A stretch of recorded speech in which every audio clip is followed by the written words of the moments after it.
कौन थे महाराणा प्रताप और क्या वो और उनके पूर्वज ब्राह्मण थे और क्यों ज्यादातर हिस्टोरियंस उन्हें ब्राह्मण मानते हैं।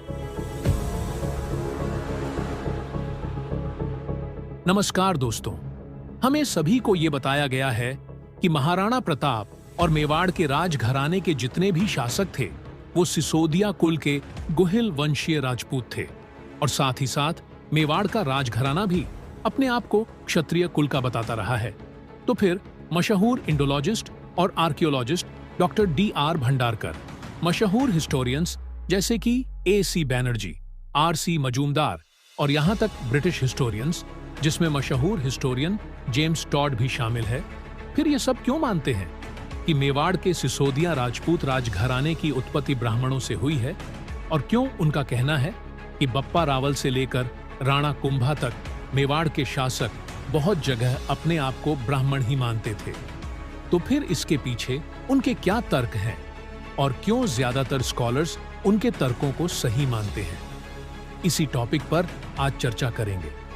इसके लिए मेवाड़ के शासकों का थोड़ा संक्षिप्त इतिहास जान लेते हैं, जो कि एकलिंगजी महात्म्य के अनुसार है। इसके साथ ही ये मेवाड़ के राजघराने का ऑफिशियल स्टैंड भी है।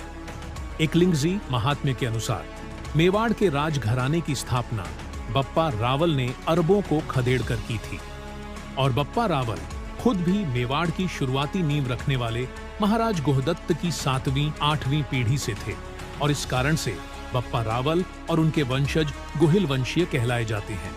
मेवाड़ पर गुहिल वंशीय राजपूतों का काफी वर्षों तक शासन चलता रहा और एकलिंगजी महात्म्य के अनुसार मेवाड़ का राजघराना आगे जाकर 2 शाखाओं में बंट गया, जिसमें से मुख्य शाखा चित्तौड़ की थी और दूसरी शाखा सिसोदिया गांव की थी। जब अलाउद्दीन खिलजी ने 1303 में चित्तौड़ पर चढ़ाई की तो उसके साथ युद्ध में महारावल रतन सिंह समेत चित्तौड़ और सिसोदियाओं के लगभग सभी सदस्य मारे गए। इसके बाद चित्तौड़ और मेवाड़ अलाउद्दीन खिलजी के कब्जे में चला गया, पर कुछ सालों बाद ही कुछ सदस्य जो कि 1303 की लड़ाई में अपने आप को जीवित बचाने में कामयाब हुए, उनमें से सिसोदिया राजघराने के सदस्य अजय सिंह ने पुनः चित्तौड़गढ़ पर कब्जे के प्रयास तेज कर दिए और अपने भतीजे हम्मीर सिंह को चित्तौड़ का नया उत्तराधिकारी तय कर दिया। उसके राणा हम्मीर सिंह अपने रणनीतिक कौशल से वापस 1326 में चित्तौड़गढ़ पर दोबारा कब्जा कर लिया और इसके साथ ही मेवाड़ की नई शाखा सिसोदिया राजपूतों की स्थापना हुई और आगे जाकर मेवाड़ राज्य का बड़े पैमाने पर विस्तार भी हुआ। ये तो था मेवाड़ राजघराने का संक्षिप्त इतिहास और इन्हीं के वंश में ही आगे चलकर राणा कुंभा, राणा सांगा और महाराणा प्रताप सरीखे योद्धा भी हुए। पर अब मूल मुद्दे की बात करते हैं। क्या सच में मेवाड़ के शासकों की उत्पत्ति ब्राह्मणों से हुई है? इसके लिए A.C. बैनर्जी अपनी किताब मेडिवल स्टडीज में D.R. भंडारकर को कोट करते हुए सहमति जताते हुए लिखते हैं कि बप्पा रावल और उनके पूर्वज महाराज गुहदत्त मूल रूप से आनंदपुर के नागर ब्राह्मण थे और आनंदपुर, जो कि आज के गुजरात के वडनगर का ही पुराना नाम है। और इसी प्रकार से R.C. मजूमदार भी अपनी किताब द क्लासिकल एज में गुहदत्त और बप्पा रावल को आनंदपुर के नागर ब्राह्मण ही मानते हैं। इसके लिए 1274 ईस्वी के चित्तौड़गढ़ और 1285 ईस्वी के अचलेश्वर मंदिर में मिले शिलालेखों को मुख्य प्रमाण मानते हैं, जिसमें बप्पा रावल को नागर ब्राह्मण बताया गया है और साथ ही चित्तौड़गढ़ के शिलालेखों में ये भी बताया गया है कि बप्पा रावल आनंदपुर से आए थे। इस प्रकार 15वीं शताब्दी के दौरान राणा कुंभा के समय एक लिंगजी महात्म्य की रचना हुई थी। उसमें भी महाराज गुहदत्त को ब्राह्मण बताया गया है और उनके वंशज विजयादित्य को नागरों की कीर्ति बढ़ाने वाला बताया गया है। इससे यह प्रमाणित हो जाता है कि राणा कुंभा के समय में भी गुहिल वंशजों को नागर ब्राह्मण ही मानते थे। चौथे प्रमाण के रूप में गुहिल वंशज, जिन्हें गुहिलोत भी कहते हैं, उनका गोत्र है।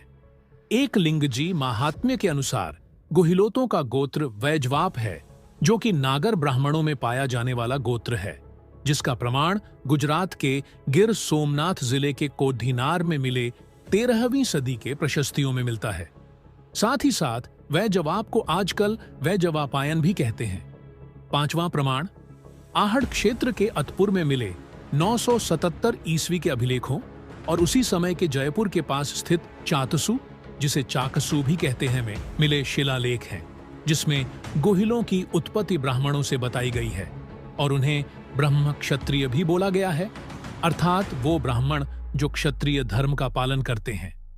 17वीं सदी में लिखित नैन्सी की ख्यात में भी मेवाड़ के शासकों को ब्राह्मण बताया गया है और साथ ही साथ अकबर के समय में अब्बू फजल द्वारा लिखित आईने अकबरी में भी मेवाड़ नरेशों को ब्राह्मण बताया गया है। इसी प्रकार के प्रमाण D.R. भंडारकर ने 1909 में छपे journal of the Asiatic society of Bengal में अपने तर्कों से दिया है, जिन्हें A.C. बैनर्जी ने अपनी किताब मेडिवल स्टीज में और R.C. मजूमदार ने अपनी किताब द क्लासिकल एज में लगभग उन्हें सही माना है। ऐसा नहीं है कि सभी हिस्टोरियंस मेवाड़ राजघराने की उत्पत्ति ब्राह्मणों से मानते हैं। ऐसे भी हिस्टोरियन हैं जो उनकी उत्पत्ति सूर्यवंश के क्षत्रिय कुल से बताते हैं। उनमें से मेवाड़ रियासत के इतिहासकार G.H. ओझा और C.V. वैद्य शामिल हैं, पर वो भी बहुत जगह उन तर्कों की काट नहीं कर पाते हैं जिसमें उन्हें ब्राह्मण बताया गया है। पर ज्यादातर विद्वान मेवाड़ नरेशों की ब्राह्मणों से उत्पत्ति की थ्योरी को ही सही मानते हैं। ये तो था मेवाड़ शासकों की उत्पत्ति का इतिहास। आगे हम बात करेंगे गुर्जरों की उत्पत्ति कहां से हुई है और उनका क्या गौरवमयी इतिहास रहा है। इसके लिए हमसे जुड़े रहिए और अनफोल्ड स्टोरीज बाय अरुण को देखते रहिए।